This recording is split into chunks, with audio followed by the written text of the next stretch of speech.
I'll do a brief intro on this. I never know how much to say because I don't want to step on the sermon's toes, but it's a sermon on Toy Story, which is a great thing. And I realize that I haven't really done this since I've been in full-time ministry. I did it definitely a lot whenever I was a youth minister, and I think part of it too is in seminary we had some classes that was based off movies, and then I'd come home and watch a movie with Taryn, and she said, "You need to stop bringing the God angle to all this. You're ruining my movies." So maybe that's why I haven't done it, but it's a great thing because we understand, especially in these kids' movies, that they aren't just made for kids, and there are some bigger truths there. But the biggest reason I wanted to segue into it is it's the trailer for Toy Story 4. We'll obviously be able to see it here in person. We have the right licenses to do it, but since virtual church is on YouTube, you never know how much YouTube is actually going to like it. What should happen is if the video doesn't play on YouTube, those of you at home, it should just go blank or silent for like a couple of minutes. And then it should let us begin when Danny G comes up here and begins speaking. But let us go ahead and see the trailer for Toy Story 4. Everyone, Bonnie made a friend in class. Oh, she's already making friends. No, she literally made a new friend. I want you to meet Forky. Hi. Hello. Hi. Ah! He's a spork. Yes, yeah, I know. Forky is the most important toy to Bonnie right now. We all have to make sure nothing happens to him. Woody, we have a situation. I am not a toy. I was made for soup, salad, maybe chili, and then the trash. Buzz, we've got to get Forky. Affirmative. Why am I alive? You're Bonnie's toy. You are going to help create happy memories that will last for the rest of her life. Huh? What? Oh, yeah. Oh. Bo? Forky, come on. Bo? Hi there. My name is Gabby. We can't stay. Yes, you can. Boys. Woody, behind Bo! What are you doing here? No time to explain. Come with me. We need to get back to our kid. Aw, Sheriff Woody, always coming to the rescue. Bonnie needs Forky. Woody, who needs a kid's room when you can have all of this? Wow. Woody, aren't we going to Bonnie? We have to find them. What do we do, Buzz? What would Woody do? Jump out of a moving vehicle. Let's go. Hey, you gotta go, you gotta go. If you should ever leave me. You know, you've handled this lost toy life better than I could. Open your eyes, Woody. There's plenty of kids out there. Sometimes change can be good. You can't teach this old toy new tricks. You'd be surprised. Bonnie? We're going home, Forky. God only knows. Bonnie, I'm coming. On my way, Woody. To infinity and beyond.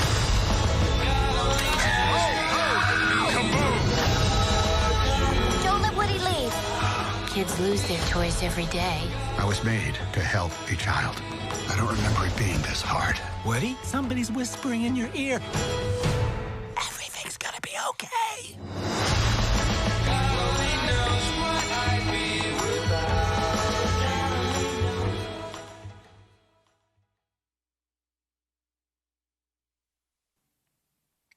you. Wow, Toy Story 4. So many life lessons that we can all learn from. There was many to choose from, and I went with friendship because throughout all 4 of the Toy Story installments, we see the common theme, friendship. And it's a great way for us to look at our lives and see how we can be the best friends that we can be to the people around us, the community that we're involved with, and ultimately the church. So, what exactly is friendship?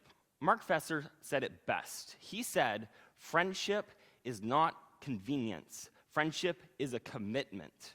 Or another way to say that is, friendship is a commitment with another individual. And that's the definition that I think I'm going to be using for today.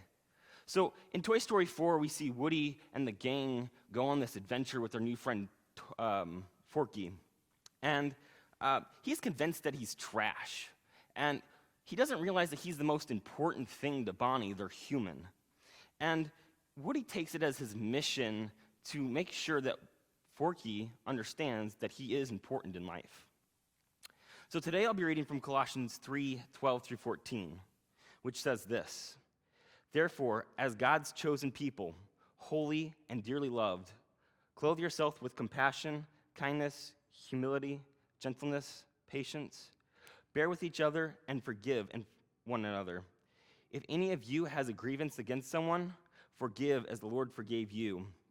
And over all these virtues, put on love, which binds them together in perfect unity.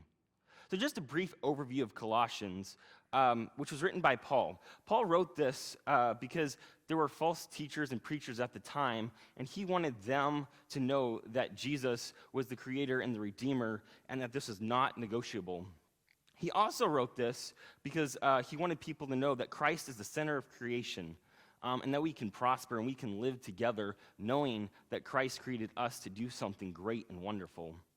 But the main reason Paul wrote this, because at the time he was in prison, he was very lonely. He didn't have a lot of ways to talk to people. So he wrote this letter to the people in Colossal to develop a personal connection with each other. And I think it's important to note that Paul had never been to Colossal, so he was writing to people whom he had never met. So if friendship is a commitment, what does a commitment look like? Paul says that to be friends with someone, you must show compassion, kindness, patience, forgiveness, and humility. And throughout all four of the Toy Stories, we see this, that there's a friendship being built on these core principles. So Paul talks about compassion, and we see that Woody wants to take care of Forky. Over and over again, Forky says that he's a fork, meant for soup, salad, maybe even chili. But then he's meant to be thrown away. But Woody doesn't see it like this.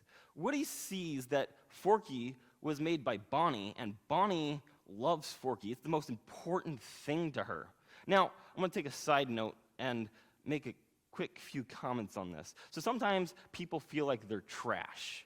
And because of this, it's hard to see the reality that we're meant to be something. We're supposed to do something with their lives. And this just isn't true. And sometimes we're the people that are deciding and defining what trash is. And it's not our job to decide or to define what trash is. Our job is to love people, not to judge people.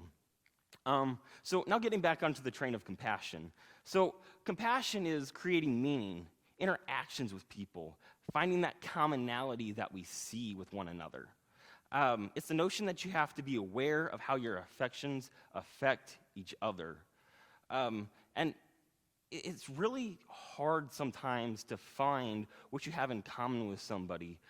So I like to take a look and see if I can help this person, if I can do something for this person, or maybe I'll hop in their shoes. You don't know if that person driving on I-75 cut you off because they're having a bad day or a good day, or maybe they have somebody in the hospital and so they're not taking the time as they should while they're driving, and so they just cut you off.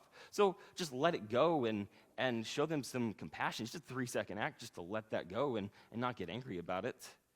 And then what can I do to help somebody? How can I show them compassion? Maybe it's buying somebody lilac because they like the color purple. Or maybe it's, buying the popcorn for you and your friends when you go to the movies. Or maybe it's picking up the tab at a bar because, you just want to be nice. So then we see Paul talk about kindness. So in the movie, the toys are looking after each other. And in the movie, Buzz says to Bonnie, "Hey, you forgot your backpack in the antique store." And this is important to see Buzz do because toys don't talk to humans. And so in a split second, Buzz said, "Hey, I'm going to take a chance. I'm going to take care of Bonnie. I want her to know that her backpack is just not with her. It's in the store." And ultimately, this leads to Bonnie getting her backpack, as well as leads to the conclusion, to the end of a really good movie. But this shows some level of civility. And sociologists have said for the past 10, 15 years that in America, we're lacking this level of civility. So if we can somehow find or intentionally become civil with each other from all spectrums of life, I think that we can try to turn the tables there and try to be kind and show that civility with each other. So then Paul talks about patience. So, like I said before, Woody tries to convince Forky that he's important, that he's supposed to do something great. He's supposed to be there for all the moments that Bonnie is going through, whether happy, sad, angry, and all the other different emotions. And Forky just doesn't accept this advice. And Woody doesn't give up. He is the most patient thing I've ever seen. If I could just strive to have the level of patience that Woody had, I think I'd be perfect. But I'm not. I don't have that amount of patience. And so, how can we as humans be patient? So, we have this information. So we're in the information age, according to sociologist Janice Malik, right? And what does this mean? So, in the information age, we have the digital difference or the digital divide, right? So, I have my phone, and I have everything at my fingertips. I can Google something if I don't know how to do it. I can play games. I can watch Netflix or get on social media, and that's all great. But it also leads to us getting tunnel vision with different information. And we see this because some people only pay attention to certain information over here or certain information over here. And sometimes it's news outlets, right? Sometimes people only watch stuff from CNN or Fox News or MSNBC. And because of this, you're only getting half the story or some of the story or a different perspective of a story. So, how can we be patient? And how can we make sure that we are doing something that shows kindness and compassion as well as patience? And the great answer is to slow down. So we can count how long it takes to do something, right? 1 1,000, 2 1,000, 3 1,000, 4 1,000. And usually, I've never made it to 15. I've never been able to count to 15. Usually, whatever I'm frustrated at or I'm impatient with just disappears or it's done. For example, the other day I was walking behind this 5-year-old. He's going up the stairs, and oh my God, they go so slow. And I just started counting. And by the time I got done counting, I got into 4, and we were at the top of the stairs. So, and the last thing I can do to be patient is take time to understand. So if I take time to understand where someone's going through, maybe they're struggling to communicate why they're going through certain emotions, or maybe they're just having a bad day. So if I'm patient with them and I understand, or I try to take the time to understand what they're going through, I can be patient and caring and just be there for them. So then we see that Paul talks about humility and forgiveness. So in the movie, Little Bo Peep and Woody, they have this fight over how to rescue Forky. Little Bo Peep wants to give up, but Woody says no, there's no toy left behind. However, because of this, they just go their separate ways. They get frustrated with each other. They get mad at each other. And because of this, they have this thing where they don't want to talk to each other. It's awkward to talk to somebody that you're mad at, right? So, but Little Bo Peep and Woody don't leave it like that.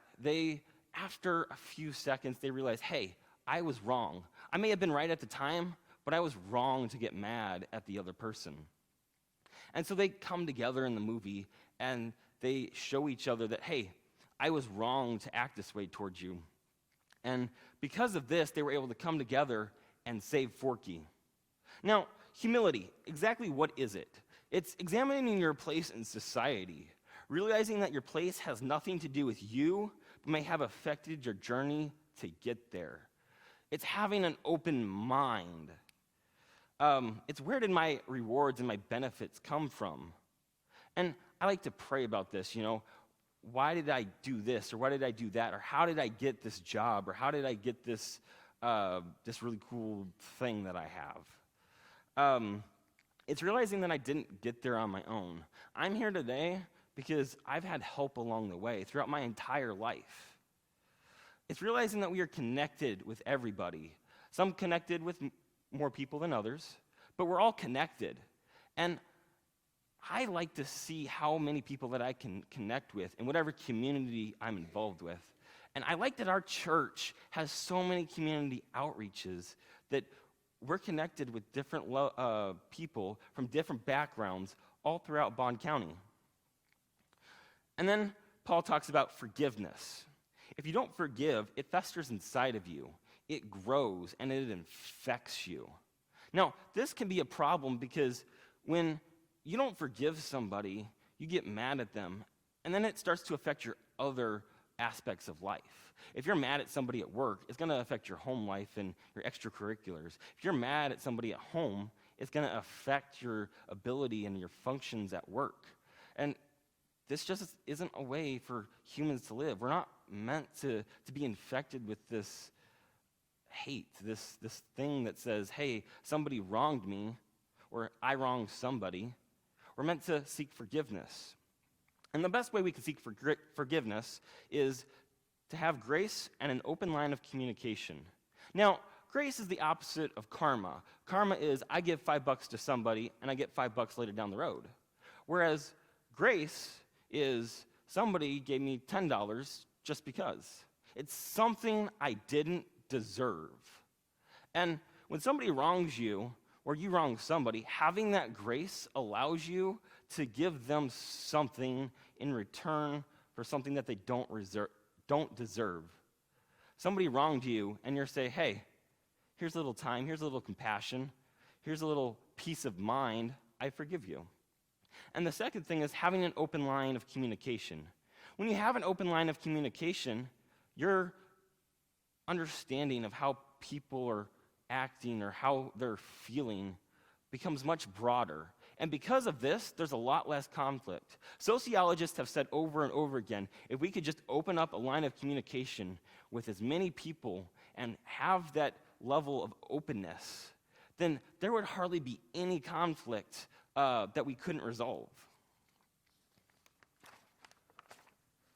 So as a church, we're trying to reach Bond County one person at a time. And I think this is great. But I like to see how we're doing it. We have this blessing box at the front of the church, and I love that we have that. But I think to reach somebody, the best thing we can do is become friends with them. Not invite them to church, not tell them they're going to hell, but just be friends with them. Show that compassion, show that patience, show that forgiveness. Because we as a church definitely need to seek forgiveness, because whether unintentionally or intentionally, personally, or as a church as a whole, we've hurt people. And that's just something that we need to own up to. And because we've hurt people, and we need to apologize, because those mistakes will affect how we can interact with the community, how we become friends with the community around us. And we definitely shouldn't have the civility that some churches do in the community. You see churches go to picket lines, and you see churches do things that just aggravate people. But if we could do the exact opposite and love, forgive, show humility, show compassion, and have some patience, I definitely think that we will be able to make friends with a lot more people here in Bond County. So if we can look past our differences and apologize for the hurt you and I have caused, then we can make reparations, like Woody and Little Bo Peep did, because they were able to do that, come together, and save their friend. But if we can do this, we can come together and become friends with the people around us and effectively reach Bond County one person at a time. Dear God, thank you for your world of beauty, abundance, blessings. Help us to use our gifts to bring justice and healing to all people. Help us to go live lives worthy of God. When we stumble upon places of pain and struggle, help us not to create something that festers inside us. Help us not to cross the street and walk past, but reach out in love. Help us to know that the seed of God's Spirit grows in our life, yearning to become friends with other people so that we may bear fruit of justice and compassion. Amen.